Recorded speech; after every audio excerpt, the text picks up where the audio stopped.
You and Dillon roll together? Yeah, we rode together a few times now. I mean, ask him. Ask him. You ask him. Tell Connor to ask him and see if he'll give you the real about how you feel about me, and then or what happened between us. Because I know Connor kind of look up to Dillon a little bit and think he hot shit, he all this black belt and all this. But ask him what the real is and see if he tell you the truth. Damn. We had Dillon Danis in studio just last week. I wish you would have told me this. I would have asked him about it. So now I have to circle back. Did you guys just do jiu-jitsu or did you do MMA? What did you do?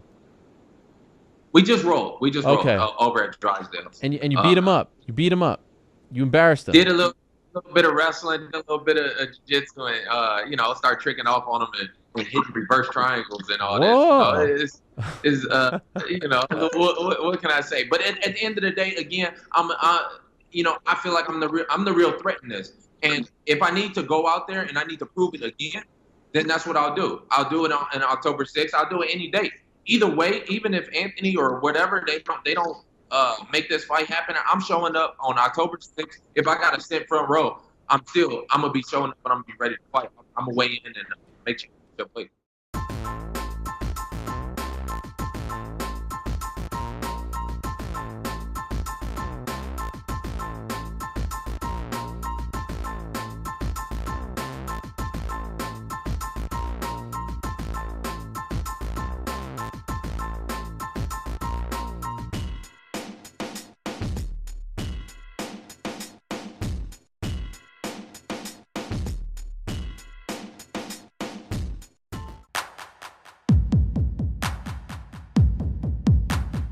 But it was something, you gave an interview as well at the presser where you turned around and you spoke about your legacy. And a lot of news and flack as well has come from that, because you'd mentioned your partner who's pregnant, and you mentioned your child as well, and that you didn't care about that. You only cared about your legacy.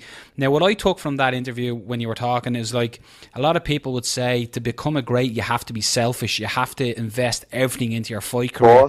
But a lot of people are giving you flack for the comments you made in and around your missus and your child as well. Is that what you meant by it, more so about we have to be selfish in this game, or what did you mean by it?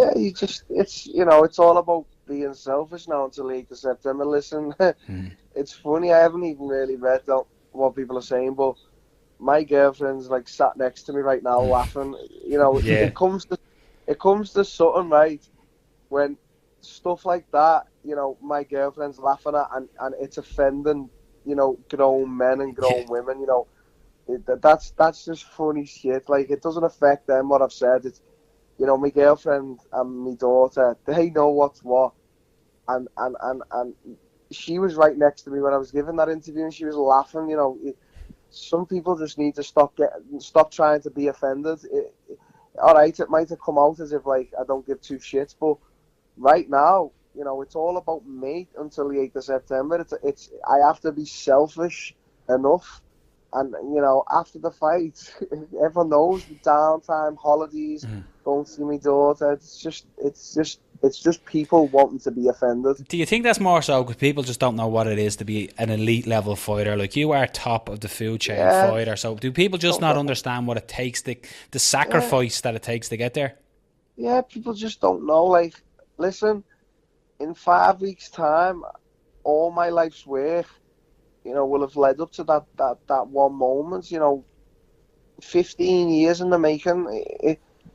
I couldn't have got here without being selfish, and working so hard and having bumps in the road, and there was many days where I didn't, there was some days I couldn't eat. There was some days because I just gave my whole life to the fighting, and now it's paying off. Do you know what I mean? So people just don't understand, how it works, high level fighting, and they look for any opportunity to be offended. They just need to, it's just online trolls, mate. They just haven't got a clue. Walk us through how everything unfolded with this Woodley fight. Last time we spoke, you were very clear that you would be calling the shots for the negotiations for the title unification bout.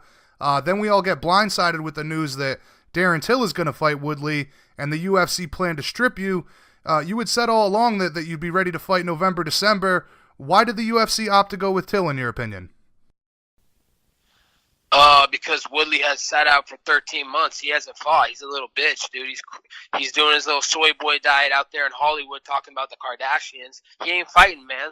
In the last 13 months, I fought 3 times. I fought 3 top contenders: Dong Hum Kim, Damian Maia, and Ralphie Dos Nachos. And for the interim, the real world title. I got the real world title. So Woodley's been sitting out, be doing this fake shit, and he was ready to fight on that day. So, that date doesn't work for me. When we sit back and talk, I told you already. I told you, hey, I can't fight till November minimum. So, I'm looking at December, January. We'll see. So, I couldn't fight on that date, and Woodley was ready to fight. It makes sense. He needs to fight, bro. He needs to prove himself that he can still win, man, that he still got it, because he's old, man. He's like 36. He's on his little soy boy diet in Hollywood. He's made his money already, so he's not hungry anymore. So, it makes sense to have him fight the Doughboy from England. That's a perfect fight. The Doughboy versus the Soy Boy at UFC 228 for the #1 contendership fight. Now, can you elaborate on the injury? It not so much an injury, but it was the nasal surgery you were just talking about? Yeah, I can elaborate on that. I've had a legitimate disease for like the last 8 months. This isn't just like a sickness. This is like a legitimate disease, and like it was crazy. Chronic sinusitis and a deviated septum. So, I had to get nasal surgery. They had to do some digging up in my sinuses, and they were all blocked and backed up. I mean, it was terrible, man. Like, I couldn't breathe through my nose. Like, at one point, my bronchial tubes were closed. Like, I couldn't get full oxygen into my lungs. But then it was like the risk to reward was worth it to fight, at less than 100%, because I was, fighting, for a different purpose. Now it's like I'm defending my honor. It's like I want to be close to 100%. So, it was crazy, man. Like this thing was no joke, man. This is a serious disease that I had, and I had to get it fixed. Well, I think you've definitely earned the right to compete at 100%, but it sounds to me like you've been competing the past 8 months with a deviated septum. I mean, that's no joke, man. I know Joe Rogan has talked about having that surgery as well, and how life-changing it was for him. I mean, not being able to breathe through your nose as an athlete, that's a big deal. Yeah, it's a huge deal, man. The mucus would be draining from my nose down into my lungs, so like I wasn't getting full breath, and I wasn't breathing through my nose. And like as fighters, you need to clench your mouth down, bite down your mouthpiece when you swing, and tuck your chin, obviously. But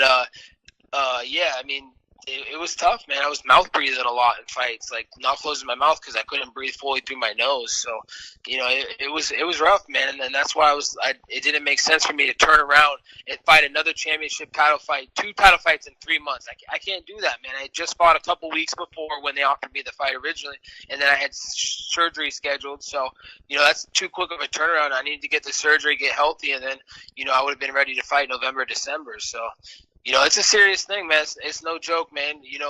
That little crybaby two-faced Tyrone is out there fucking trying to say I need to take a Claritin. Well, when we were supposed to fight, he should have been taking Advil, because he was offered to fight me multiple times.